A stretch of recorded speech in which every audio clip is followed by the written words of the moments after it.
Howdy everybody, this is Pete the Roaming Prepper. Chances are a lot of you have one of these, chest freezer. But how do you organize them? How do you store your food? I've got some tips of stuff that I've done that really work for me, and I'm going to share them with you today. I'll be right back.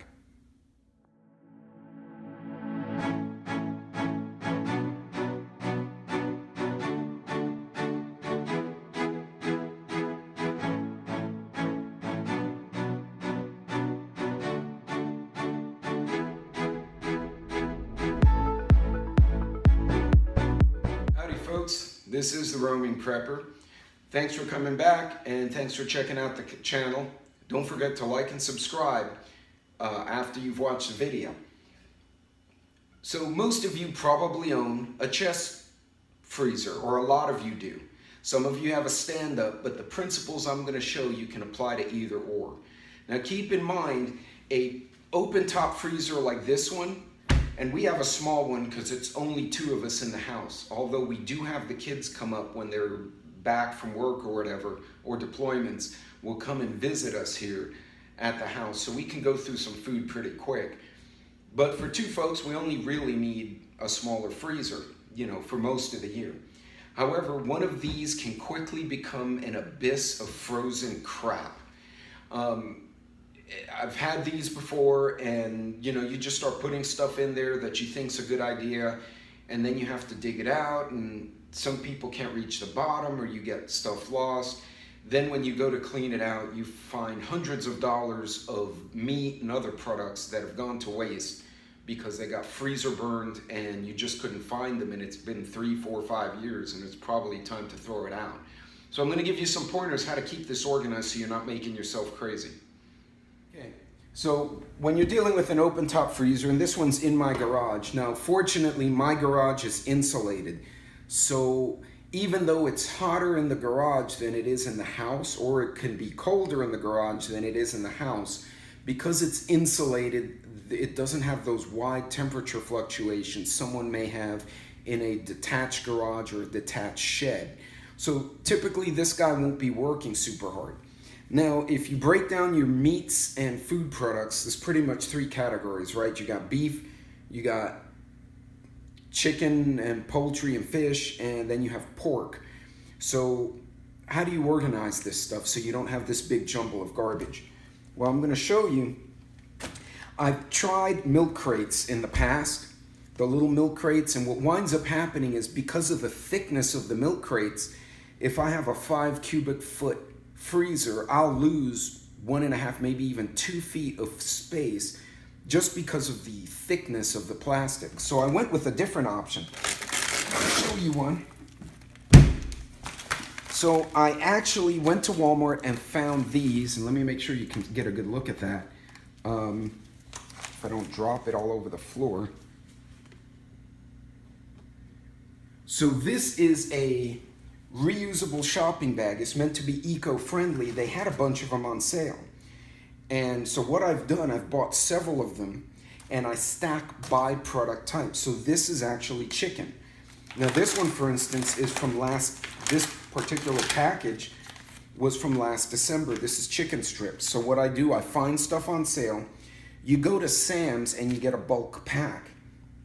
And then you vacuum seal the chicken. So I've eaten meat that has been vacuum sealed, stored in these baskets in the freezer a year and a half later, and the meat's perfectly fine. Now, why vacuum seal? Well, 1, it keeps it well preserved, but 2, it doesn't allow moisture and air to get trapped in here. That's what often causes that frost you get, or freezer burn, as most folks know it as, and it tends to ruin the flavor and quality of the food. So I'll have chicken products and then chicken breast. And again, with only 2 people, I bought a pack of chicken strips and a pack of chicken breasts. I didn't buy them all at once, so the chicken strips are actually from December, and I just bought a new pack because that was the last of those. This chicken breast I found on sale a month and a half ago, but look at it. It's still good. It's sealed. The meat color is good. It hasn't broken seal yet, so the Food saver storage bags do very well in the freezers. And basically I have a chicken basket, as you can see here. And then I have a separate beef basket. And once again, you can see it's frozen by type. Now think about it, guys. Right now, I went to look at this type of steak. I think I got this for $5-6 a pound. This meat, let's see, what is it? Oh, it's fajita. So fajita is right now going, instead of $3 or $4 a pound, it's $7 or $8. The costs are going up. So you buy cheap and you store it, and then you eat today on yesterday's pricing. Remember that, because this is important. Some people have been like, well, you're kind of hoarding. No, I'm not hoarding. I bought a pack, a bulk pack. I cut it up and I saved it. During the blackouts, during freezes and other events here in Texas, I've actually had neighbors call and ask for they're looking for meat or something, and I can bring one pack to that family and they can eat. And it's a good way to help your neighbors as well. Now, I separate the beef, the chicken, and then I have one for the pork, which is down here. Then I have some other oddball stuff like miscellaneous fish products that I picked up that I use for specialty. I use the frozen crawfish tail for crawfish fettuccine, which I usually make in the winter. So maybe once or twice a year I'll use this. So I only have one pack of that. I really don't need a lot. I have some jumbo shrimp in here, and then I guess I had some leftover veggies. By the way, this is broccoli. This is about 3 months old. Look how fresh it looks. No freezer burn. It's nice and stored. So I separate by type of food. I'll go beef, pork, and fish, and then chicken. Now, why do I separate by type? And I'll show you the fish. So the fish, I'll buy a bulk pack, and then I'll do serving sizes. So it's me and my wife. I have 2 salmon fillets. I got a big pack on sale, and I just split it up and froze it. This is from August of this year, but some of these foods are from last year, and they're still in good shape. They're completely edible. So why do I separate them by basket and by type of meat? It's so that I can look very quickly. I can open this, pull out 1 or 2 baskets, look, and I can see what I need to be searching for on sale. So if I'm running low on chicken products, I'll look, see what's in the basket, and I don't even have to dig up stuff. Important thing though, whenever you add to your basket, so for instance, I just added some chicken strips to this. I actually pull everything out and put the newest stuff on the bottom and bring the older stuff up. So these baskets not only help me organize by meat type or vegetable type, but it also helps me stay organized as far as keeping the older product closer to surface. When you're dealing with this kind of inventory, you want first in, first out, or FIFO type inventory control. You don't want LIFO, which is last in, first out. That's for more non-decaying, non-spoilable products. And I'll go into this inventory stuff another time, but bottom line is food, you want to use the older stuff first. So that's it. These baskets help keep you organized, and off you go. And then as you can see, and I don't know, I'm going to move the camera a bit so you guys can take a look in there.